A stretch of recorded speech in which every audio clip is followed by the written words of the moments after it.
It's beautiful, isn't it? The Wiltern Theater in Los Angeles, one of America's picture palaces, built in 1931 and reopened 54 years later in May of 1985.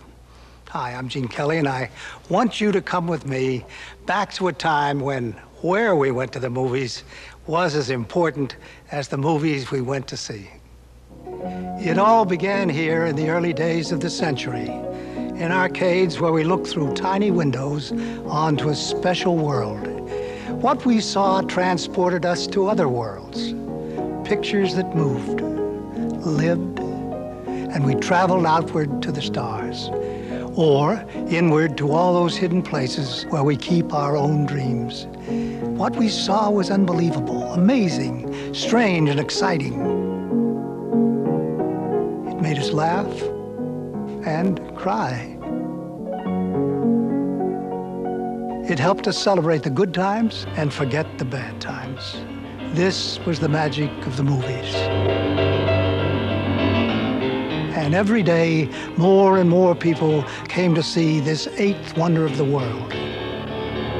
But take a look at where we went to the movies in those very early days. Narrow, small rooms called Nickelodeons, because that's what it cost to get in, a nickel. A screen at one end, a projection and ticket booth at the other end. Bare walls and very uncomfortable seats. Something like the movie theaters of today. But even nickels add up. By 1917, Charlie Chaplin was making $1 million a year. The movies were becoming big business. And so the builders and the architects, men with a dream, with vision, began to build larger and grander theaters that by 1920 would bring millions of people to the movies. And studio heads like William Fox and Marcus Lowe, who helped pay for the early picture palaces, built even more extravagant theaters, trying to outdo each other in magnificent excess. These early theaters became in themselves major cultural events in both large and small cities. Everybody had to go to the movies to see the newest theater. The men who built these great theaters were themselves showmen. Sid Grauman, Balaban and Katz, William Fox, Roxy Rothafel, and as the movies got bigger and more spectacular, the theaters rivaled them in size and imagination. These theaters were, in scale and luxury, a fantasy come true. Many of them equaled the ornate and beautiful opera houses and concert halls of the 19th century. Actually, some of these early picture palaces were imitations of great European theaters, like the Paris Opera House.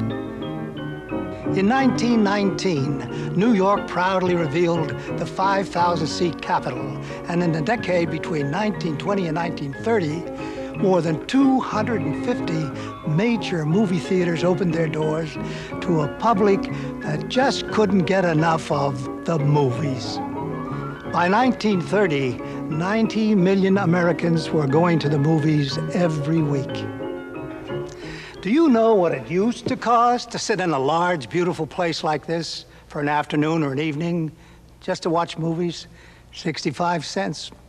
And for that 65 cents, you got not only the movie that you had waited weeks to see, you got music and live entertainment. From the moment we arrived to buy our tickets, there was a sense of something special, a feeling that it was an event, that once we stepped inside these picture palaces, we would be entering another world.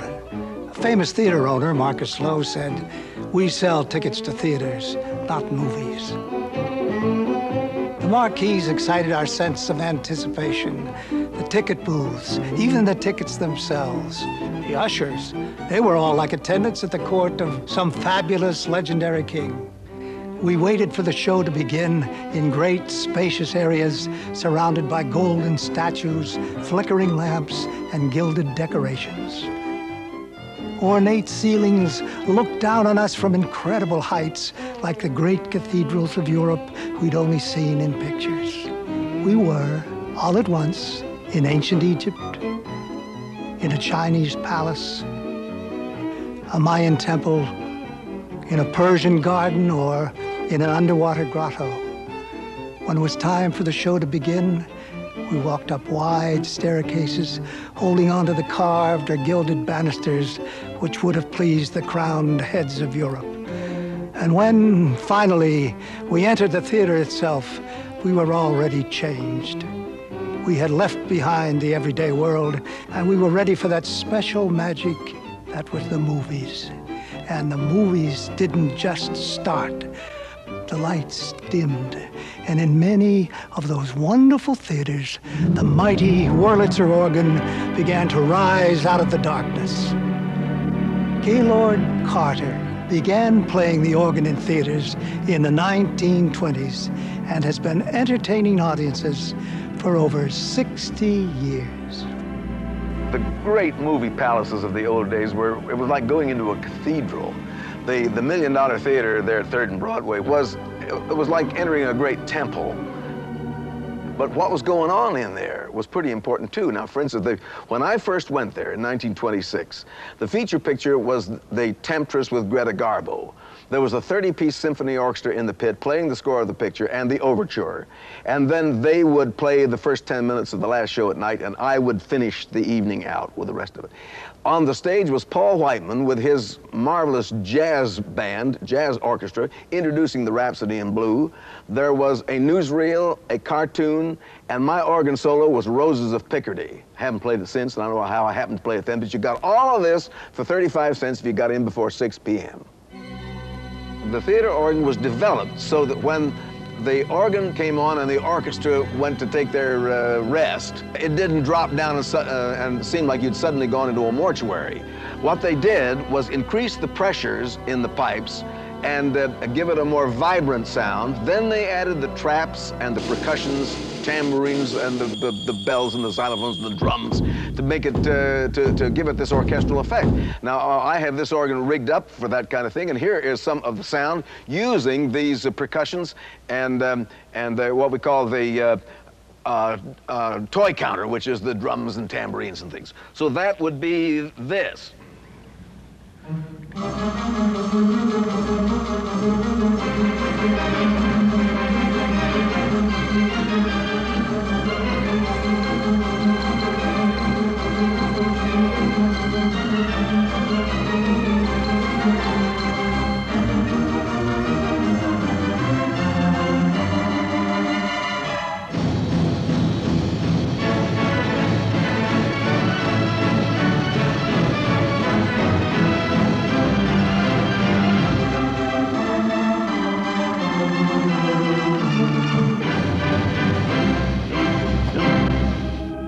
Music for the silent pictures had a very special kind of sound. For instance, a love scene sounded very much like this.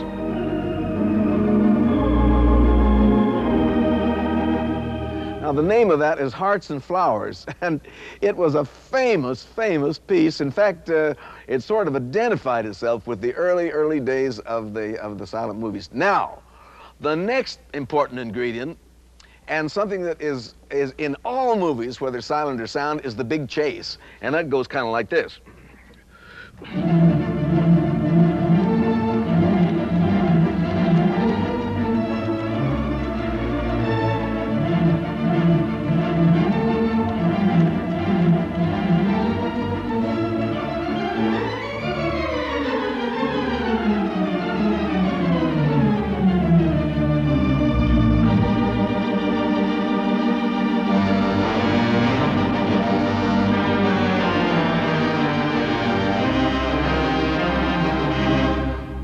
Now, I can go on like that indefinitely, because some of these chases lasted 10 minutes.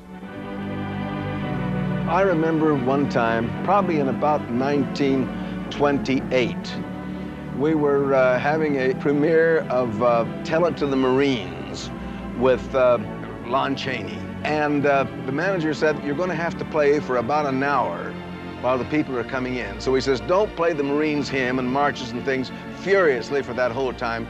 He said, I would appreciate it if you would just perfume the air with music. And I think that's a beautiful expression, and I've been trying to perfume the air ever since. But there are times when you have to get up and roar and make a big sound. And it's nice to have a balance between the perfume and the fury.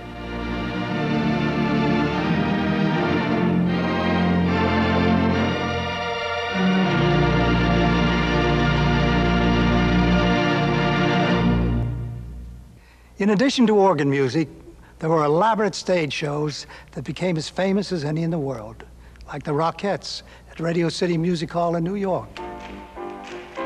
In the sound of their dancing feet, we heard echoes of other extravagant and fantastic stage spectacles that one could see at the Roxy Theater in New York, or the Fox Theater in St. Louis.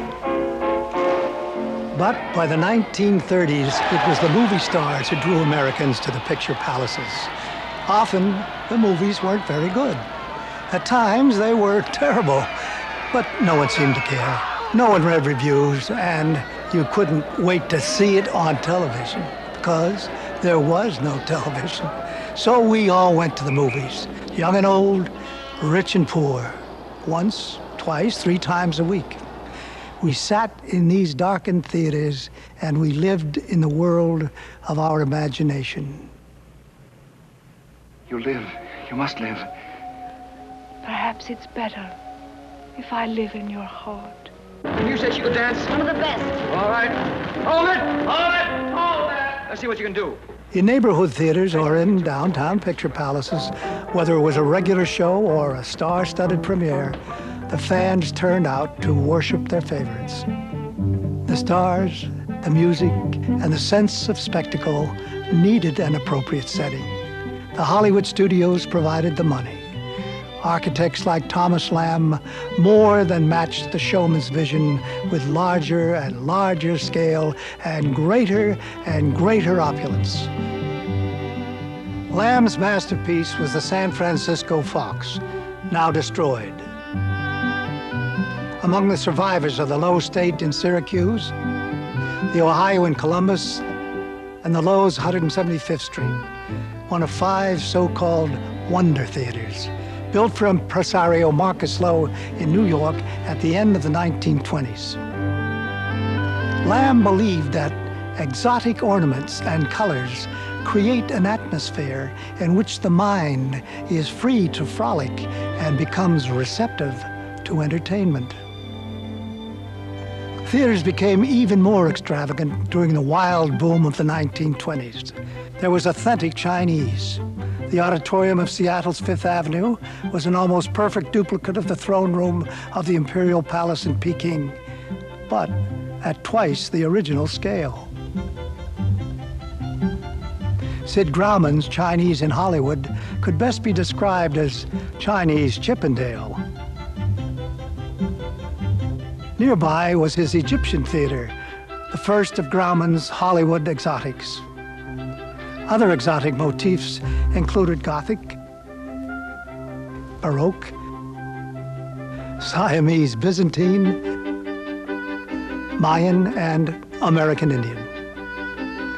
Decorators brought antique furniture, statuary, even a safari room from Africa to fill their movie theaters. Lamb's chief rival was the firm of Rapp and Rapp, whose palaces included several of Chicago's finest: the Chicago, the Uptown, and the Southtown. In New York, the Paramount in Times Square and Lowe's Kings in Brooklyn. George Rapp, in calling these picture palaces a shrine to democracy, said this by way of explanation: "Watch the eyes of a child as it treads the pathway to fairyland. Watch the light in the eyes of a tired shop girl as she walks amid the furnishings that once delighted the hearts of queens. See the toil-worn father as he finds strength and rest. There you have the answer to why motion picture theaters are so palatial. As costs rose, so did the popularity of the atmospherics, like San Antonio's Majestic. The architect, John Eberson, specialized in creating theaters where a star-studded plaster sky looked down on a Persian or Renaissance garden. Elaborate lighting machines projected clouds and sunrises and sunsets. In each, the magic was achieved for much less than the cathedrals of marble and gilt. Eberson's greatest theaters, Chicago's Paradise and the Paradise in the Bronx, are gone or changed beyond recognition. But others remain. Miami's Olympia lives now as the Gusman Center for the Performing Arts, and in Akron, Ohio, there is the beautiful Lowe's Akron. Eberson was not the only one to use the stars and clouds design. The firm of Plunkett and Edwards created an elegant Spanish mission-style atmospheric, the Arlington in Santa Barbara, California. One of the most impressive and beautiful of all the atmospherics is the Atlanta Fox, designed for movie mogul William Fox to out-Baghdad Baghdad. Both interior and exterior provide an exotic setting for the Arabian Nights. Throughout the 1920s, architects sought inspiration from the past. As late as 1931, architect S. Charles Lee, who designed over 400 theaters, used French Baroque for his Versailles-inspired Los Angeles theater. Listen to Charles Lee as he remembers the picture palaces. One of the things that we have to decide when we're building a theater is how to get the maximum entertainment value for the customer. He comes up to the box office, he pays his money, and he wants to go into another world. When they stepped into the foyer, they were overwhelmed by the beauty. This theory of the entertainment was built into every facet of the theater. Even the exit signs were attractive. We gave them a feeling of inner security and inner beauty. You must remember that the majority of the patrons of the theater that day were working people, and they did not have the opportunity of seeing these beautiful things. So each and every detail, the columns, the lunettes, the balconies, the fountains, the stairways, were something that they did not have in their younger days, and it had a great effect on them. The philosophy of designing a theater of this type is one to create a feeling within the patron that he owns something very, very beautiful, that he's bought this with his 15 or 25 cents, and look what I've got. I can come in here, no king has got it any better. We went all out to try to find the type of architecture that would stimulate this kind of an effect in you. It was my intention that when they did come in here, that their mood would be one of entertainment, of complete abandon of the cares of the day. What have I done today should not enter their mind. I might have been fired, but when I walked in here and I saw everything that I had, I was in what we used to call the patron's heaven. It was an era, and it was a feeling that will take a long time to duplicate. The movie palace went out dressed in the height of fashion, moving from the Jazz Age to the streamlined elegance of the 1930s. Some of the finest theaters were built in those last few years, between 1928 and 1932. Here, in the Avalon on Catalina Island, we imagined we were in an underwater grotto, surrounded by the mystery of the sea. The Oakland Paramount is an anthology of Art Deco style, from the vast mosaic facade to the intimate lounge areas.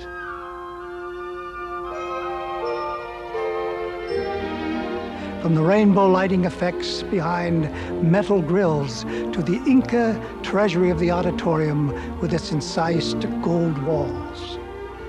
The last and the grandest of all is Radio City Music Hall, built in 1932 with its glittering lobby, towering ceilings, and its 6,000-seat auditorium.